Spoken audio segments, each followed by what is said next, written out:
Have you ever looked at Instagram or Facebook or a magazine and said, hey, I'm going to work out so I can look just like that person? Most of us have. I have on numerous occasions, and that is probably why I failed. Today is episode 1, and we're going to learn a lot about where we should start when we try to start our fitness journey. This is Start to Finish Fitness.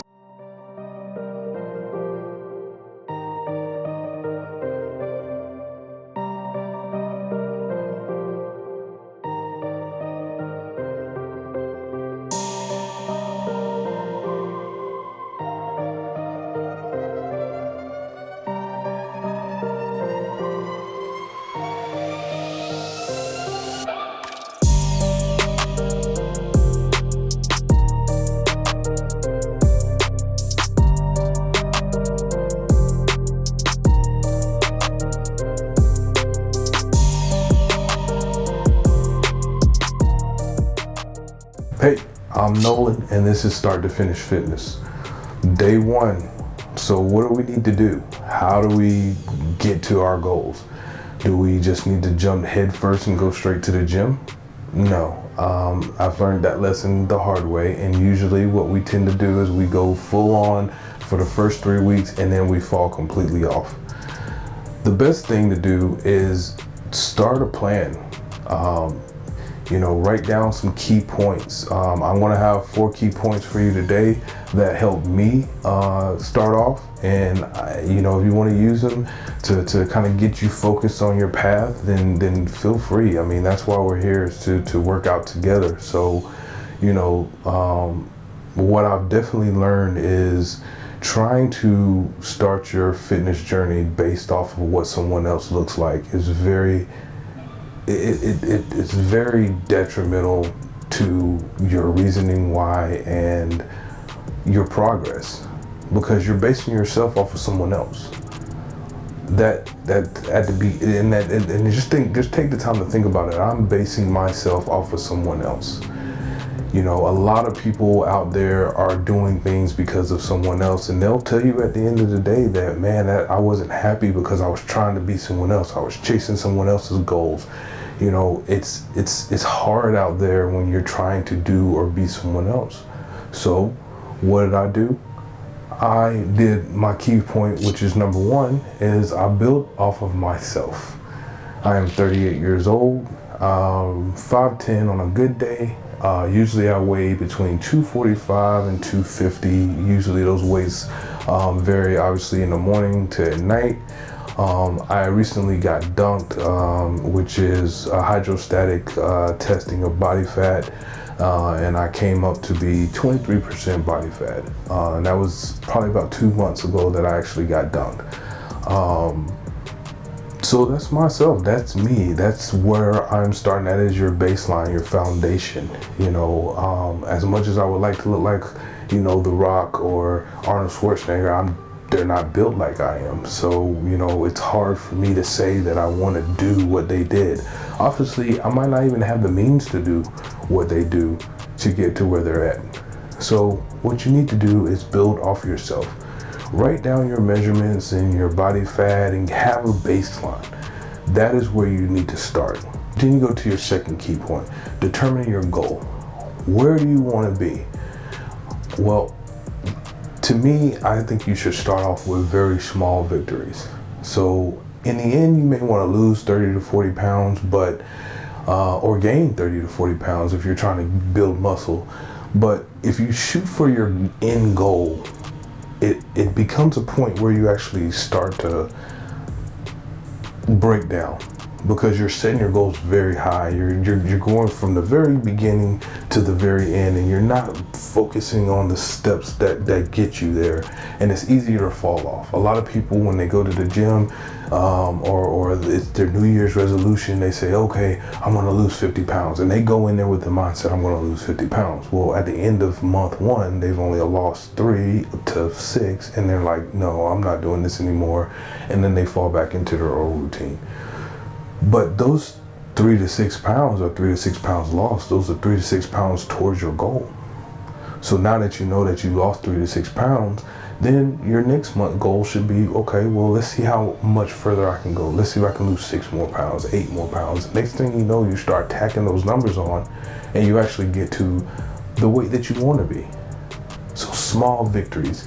I've always used to have like, oh, I want to go and get a 6-pack. And then, 3 months down the line, I don't have a 6-pack. And then I'm just like, you know what, I'm done. And I go back to my old routine, but when I do that, then I self-destruct myself, and all the pounds and the weight and the exercise and everything that I've done up to that point, I lose because I set my goals really high. So those are just things that I would think about. Some people operate better when they have high goals. That pushes you further. Whatever pushes you, that's fine. But for me, small goals are very key. Number 3, research everything. Research everything. There is so many avenues. There's so many outlets out there for you to use. You can Google anything and it will tell you pretty much what you need to know.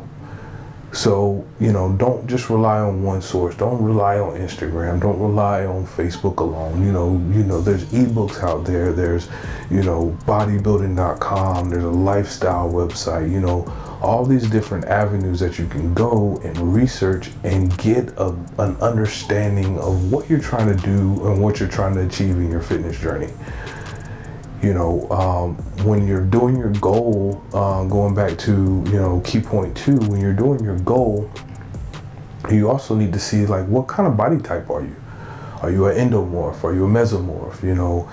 What are you trying to achieve? Are you just trying to lose weight? Well, what does that actually mean to you? Does that just mean numbers on a scale? Are you trying to look more aesthetic? Are you trying to have a 6-pack? Are you trying to build muscle? Are you trying to be a power lifter or a bodybuilder? Like, these are questions that you have to ask, and that is the importance of researching. Because when you don't research it, you can do things and they can work against what you're trying to do. For me, being 38, I've always been a big guy. I played football throughout my life, lifted weights throughout my life. But now I'm trying to be more aesthetic. So without knowing and researching, I would just go to the gym and just pile as much weight on, just keep going and going. I would get bigger, but I would never be aesthetic. I never would have that look where, the rock hard abs and the chiseled chest and the wingspan that's out. I would never have any of that stuff. So I had to actually go and research, what does it take to be aesthetic? And then I realized that all the things that I were doing was working against what I was trying to achieve. So make sure that you're researching what you want your goal to be and what it takes to get there. And if you are financially stable enough to go out and get a nutritionist, I definitely recommend doing that. Or if you have enough money to get you a personal trainer, I would recommend doing that. But if you're just starting off and you kind of don't have the money to invest, or you're not really sure what you want to do just yet, and you want to kind of wait, then just research online. You'll get through the fluff and you'll see the real stuff. But one thing I would say is just to make sure that when you're researching very good sites. Bodybuilding.com is very good, like I said, and there's a lot of other ones out there that give you a lot of good information, a lot of tutorials, there's a lot of podcasts. Don't just go to Instagram or Facebook and follow someone's advice just because they have fit behind their name. That is that's one of the things that scare me and that I'm seeing, is that because fitness is becoming such a big thing, it's becoming such a popular thing now, and a lot of people are into it, it's also easy for people like us who, are kind of naive to the things, to just listen to what somebody puts out on the internet and say it's gospel, and or it's he's got to be right because he says fit under it, or it says, trainer, but you don't realize, well, what training, what does it take to get a certificate? Look at those things. There's NASM out there. There's different type of training certificates that you can get, but not all of them fit in the same realm of what you may be trying to do. So you might be talking to someone who has a basic certificate in homemaking and he's got fit behind his name, and just because you see that it says certificate, you think what he's telling you is the truth. Yeah, no. So again, I'm talking because I know and I've been there. Don't do it. Don't do it. Research as much as you can. It's free. And once you get to a point where you feel as though you need a little bit more help to understand, to get the breakdown of what does it really mean to do this, then talk to the trainers. A lot of trainers are actually really good at talking to you face to face, or giving you a trial run first before they start asking for money. In another episode, I think I'll get a little bit more on trainers because that's a long episode in itself. But, the biggest thing is, take your time.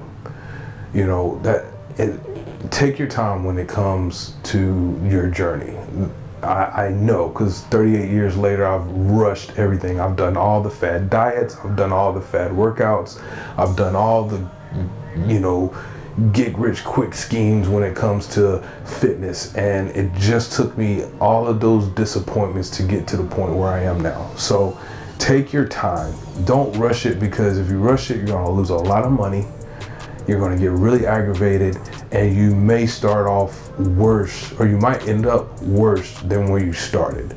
And that is a horrible thing, is when you start off, at 250 pounds, and because you went through hell trying to deal with, trainers that really weren't good trainers, or dealing with diet plans that really weren't specifically geared for you and your goals, now you're actually 280 pounds, because not only did you gain your weight back, but you gained more back because you got depressed because you're not reaching your goals and you just dumped all this money into it. So research everything. And the last thing that is going to kind of segue into another episode, or the following episode, is going to be find your why. Why are you doing this? What is the point? A lot of us have a why, but the why isn't something that you can sustain throughout your fitness journey. And we'll continue on that with the next episode. But anyway, so we're here now. We're in the first phase of finding our fitness and going on our journey. And I had a pretty decent workout today. Today was leg day for me. A lot of high reps, because like I said, I'm trying to do aesthetics, so I'm actually breaking down the weight and cranking up the reps, and my legs hurt. And this is another reason why I'm sitting down and we're in my office and not the gym. So phase one is getting started, and we're here. So leave your comments down below. Let me know what you think.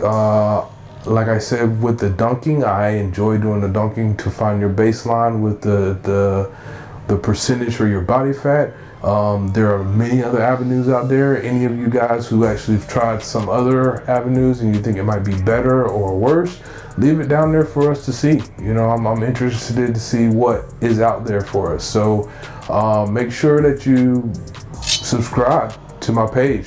And if you like the content, give me a thumbs up. If you don't like it, hey, thumbs up anyway. Have a good day. This is Nolan, and Start to Finish Fitness.